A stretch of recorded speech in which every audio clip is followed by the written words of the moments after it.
కొన్నిసార్లు అయితే అక్కర్లేదని కూడా పడేస్తూ ఉంటామండి. వాటితో కూడా మనం ఇంత కలర్‌ఫుల్‌గా తయారు చేసుకోవచ్చనమాట. ఐడియాస్ మాత్రం చాలా బావుందండి. తప్పకుండా ట్రై చేసేయండి ఈ దివాళీకి.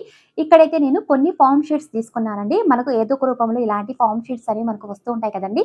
బట్టలు గాని లేదా పార్సెల్స్ అలాంటివి వచ్చేటప్పుడు ఈ విధంగా ఒకటి తీసుకున్నానండి. దీనికైతే ఈ విధంగా ముందుగానే పేపర్‌తో ఈ విధంగా నేను ఆకు షేప్‌లో అయితే కట్ చేసుకొని తీసుకున్నాను. ఈ విధంగా సెట్ చేసి పైనైతే కట్ చేసుకుంటున్నానండి ఫార్మ్ షీట్‌నైతే. ఇలా కొన్ని ఫార్మ్ షీట్‌లో ఆకులైతే కట్ చేసుకొని తీసుకున్నాను.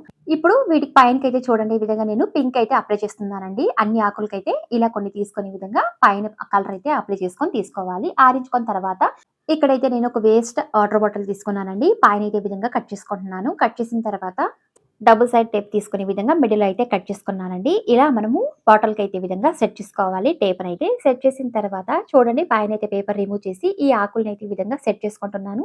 ఇలా చుట్టూన సెట్ చేసుకున్న తర్వాత చూడండి ఇప్పుడు దీన్ని ఈ విధంగా మరింత అందంగా చూడడానికి మిడిల్‌లో అయితే నేను రైస్ లైట్స్ అయితే ఈ విధంగా సెట్ చేసుకుంటున్నానండి. చూడడానికి చాలా కలర్‌ఫుల్‌గా ఉంటుంది. మనకు కేవలం ఒక 6 పీసెస్ అనేవి ఈ లైట్స్ అనేవి మనకు ఆన్‌లైన్‌లో కూడా రూ. 100 పడుతుందండి. కానీ ఫెస్టివల్ టైమ్‌లో చాలా కలర్‌ఫుల్‌గా ఉంటుందనమాట. ఈ విధంగా మిడిల్‌లో అయితే సెట్ చేసుకొని ఇక మనం డెకరేట్ చేసుకోవడమే. ముఖ్యంగా దివాళీ టైంలో చాలా బావుంటుందండి. బయట ఈ విధంగా మనం సెట్ చేసుకోవడం వల్ల తప్పకుండా ట్రై చేయండి. ఈ ఐడియా మాత్రం నాకు చాలా బాగా నచ్చిందండి. మీకెలా ఉందో ప్లీజ్ కామెంట్ చేసేయండి.